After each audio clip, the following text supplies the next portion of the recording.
What is the scariest story you know that is 100% true? Years ago when I was 8, my family lived in this big, weird house kind of on the edge of a small town. The school district was in the middle of a big restructuring, so even though we were only a couple grades apart, my brother and I went to different schools and took different buses.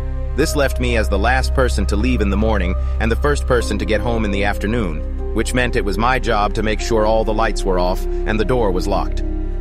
One morning I noticed the basement door was open and the light was on, so before I left I turned off the light and closed the door.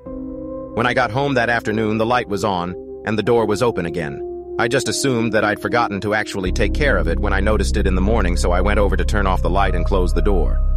When I got to the top of the basement stairs, I looked, and there was a big, shadowy male figure towards the bottom of the staircase.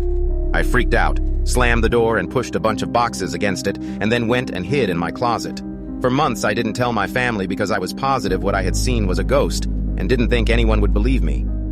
Then about a year after that incident, my mom and her boyfriend realized that small amounts of money had been going missing for months, totaling around $800, $900, but never more than $60 at once.